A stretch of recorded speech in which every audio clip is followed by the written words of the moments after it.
Can we have a grandstand finish then in the Gaelic rounds? Noel McGrath coming back to cover one of the Clare players. McInerney picks it, but it went away from him and he puts it over the bar. And McInerney knows, Nicky, that he just didn't get it up. It got away from him. Yeah, he was too far away and just always getting over. But interestingly, just before that, Noel McGrath came from his own half forward line back to cover one of the Clare attackers. So just great work ethic from Noel McGrath. Paul Curran then coming off the Tipperary team, and John Coughlin from Moyne Temple 2, he comes in to make his debut. Young defender that's highly rated. Coughlin, who was full back on the under-21 team last year, missed the All-Ireland final through suspension. So 5 points between the teams as Patrick Bonner-Maher, one of those goal scorers for Tipperary, gets it into Larry Corbett, who's all on his own inside. Larry Corbett shot, came off the goalkeeper and the woodwork, and eventually is finished to the back of the net by Seamus Callan.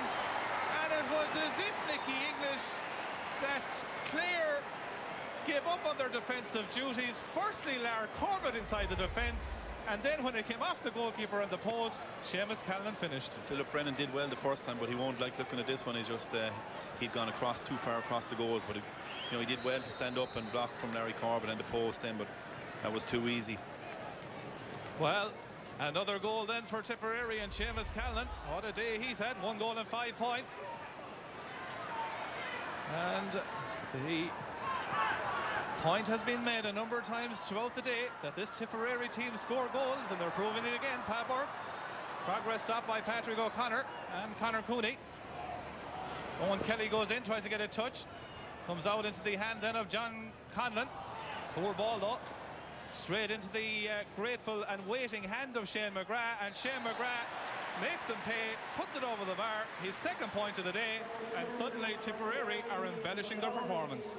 Yeah, and a few minutes ago though, Shane McGrath had a shot from virtually the same place and it went wide, and I see Clare taking off Diarmuid McMahon, but he's played very well today, particularly in the first half, but as most of the Clare players, he tired in the second half. Yeah, Cayman Morey is the man that comes in for Clare, but you get the feeling now that it's a little too late for the Clare men. 9 points is the margin. Shane McGrath will be looking forward to a Munster final appearance now against Davy Fitzgerald's Waterford, as that ball goes out over the line. I think we need to keep a sense of perspective on where Clare are at the moment. They're in the very early stages of their development as a team. Tipperary are All-Ireland champions. They've had a serious loss in All-Ireland a couple of years ago to Kilkenny, which has brought this team on so much. They're the best team in Ireland at the moment. Clare, early stages of development, and when you get a situation like that, I think maybe 1 in every 30 or 40 games you'll get a win in circumstances like that today. I felt all along that I was interested to see how Clare would do in the early stages of the game. And they showed enough to say that there's something to build on there, and I think he's right. He should take the positives from it. Did we learn a lot about Tip? Probably not, other than the one pulling up. They're still the team to beat, and I think Declan will be happy with that. Would they be worried though, Tipperary, that they actually missed an awful lot of scoring chances today? We'll see it in the stats when we come back after the break, but they did miss a lot. Yeah, but I suppose they created those opportunities, Matt, and I mean their half-back line were totally dominant in the second half. I mean Pádraig Maher, as Nicky said, gave an exhibition at wing-back. Conor O'Mahony had thundered into the game in the second half as well, and they didn't hang around. David Young wasn't doing it in the first half, taken off, and Stephen Lillis had a fine second half, so I think that was a launching pad. Shane McGrath had an excellent game as well in the middle of the field, and when you monopolise possession, you're going to hit wides as well. Well, we have absolutely loads to see in our analysis coming up, loads of great action from that game, and we're also going to have the draw for the next round of the qualifiers. Stay with us. From the man of the match, Tipperary's Pádraig Maher. Kevin Brown from Diageo will now present the Guinness Man of the Match award to Tipperary's Pádraig Maher. Well, Paddy, that was some battle out there. Got off to a terrible start. Clare really came at you hard. Yeah, Clare, terrific start, we were kind of expecting that, but, we were poor in the first 10, 15 minutes, but thankfully, we got it back, we showed a bit of character there and we grabbed it back, and, overall, we can improve in our performance, but, fair play to Clare, they gave us a good old battle out there, and, we knew it was going to be tough, but, thankfully we got through it. I suppose the goals came at a vital stage. When Clare were on top, you were able to get those goals. Yeah, we were lucky enough to be able to get them goals, but we have them forwards, we top class forwards there, and we know if we can give them in the ball from the backs of the midfield, they can do damage, and thankfully they did that when we needed to, because we were under some amount of pressure there for the first 20 minutes. And Clare never really gave up, and until Seamus's goal there near the end, it wasn't beyond doubt. Yeah, you know, the scoring probably didn't reflect the game really. You know, I know we there was about 9 points of that in the end, but you know, that didn't reflect the game. It was way tougher than that, and you know, Shamey's goal near the end just pulled us away a bit. But you know, it was a terrific battle from Clare, and you know, it was good for us as well, you know, because we showed a bit of character. But thankfully, as I said, we got through it. From your own point of view, you must be happy with your own performance and getting on the scoring act with 2 points today as well. You know, it's always nice to get in the scoring sheet, but you know, you kind of leave that to the forwards if you can at all, really. You know, and you know, you do your bit at the back, and they do their bit at the front. But you know, as I said, thankfully, we got the result. Well, congratulations today, Paddy, and well done. Thanks very much. Dahi here in particular had no complaints. Thank you so much. Well, we highlighted before the start of the game that John Conlon was the key go-to player for Clare. Clare really needed him, you know, dominating. But from the very first 3 or 4 balls that came down, Paddy Maher won them. I mean, his long-range point taken, you know, 2 in the second half. But he's a very forceful and direct hurler. He's very, very strong. He's very, very quick. I mean, on more than one occasion, from left half-back, he was picking ball up in front of his own goalkeeper, you know. And John Conlon, I was surprised Clare actually left him on him as long as he did.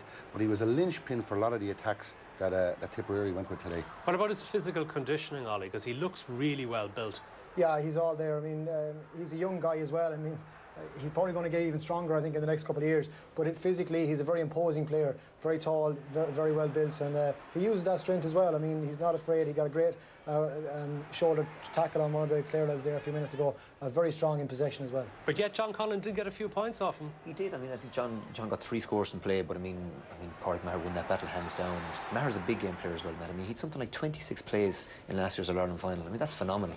And he's a guy that he's only into his 3rd season, and he can, you know, yet he's given, you know, a number of big performances for Tipperary. Well, more or less than we'd expect from Clare, you know, that we knew they'd be well prepared, we knew that they'd come with a huge physical challenge, and that's exactly what they did. But delighted the way our lads responded there and got back into the game, and looking forward to the Munster final now. You take an awful lot of heart out of today insofar as that fellas stood up and they were really, you know, really focused on the job in hand, and we got the perfect start. And just a bit of naivety really in 2 goals. You know, you just cannot give Tip, like the best team in the country, that sort of space, because they'll punish you. Yeah, you know. From the Tipperary captain, Owen Kelly. Well, Owen, congratulations. That was some battle out there today. Yeah, it was. Clare really came at us at the start of the game, you know, and for 20 minutes in the first half, they totally dominated us. But, you know, thankfully, I think we got into our stride. Got a couple of goal chances and took them, and ultimately we went in a half-time, you know, 3 points in the lead, and we kind of drove on from there then the second half. I suppose the goals obviously were vital, but Brendan Cummins' save right before half-time as well also was crucial. Yeah, that was it, you know. Clare were pushing really hard, and you know, we were lucky to 1 or 2 let-offs, but, you know, I think from the positive side, Tipperary, when we got our chances, we took them, and, you know, it put us in the driving seat. You're showing all the signs of the battle scars here today. How are you after that? Yeah, I think it was a tough battle, you know. You have to admire Clare, like, they really came out, really got stuck into us, you know, typical Clare, and matched it with hurling as well, like, and got some great scores. And, you know, I think we were 6 points, maybe 7 down at one stage, but, you know, from our point of view, you know, we kept cool, got the scores, and lucky enough went in a half-time ahead. Now, Waterford next up in the Munster final. I know you want to win back this provincial crown. Of course we do. You know, the Munster Championship is a prestigious championship, you know, and you know, the Munster counties, you want to win it every season, but you know, we're back in the final now against Waterford, and look, Munster Championship, people won't realise it, but there's never much between the teams. The games take on a life of their own. They're physical, you know, the hurling is top quality, and you know, we're really looking forward to it. Owen Kelly has been a magnificent forward for Tipperary. I think their highest scorer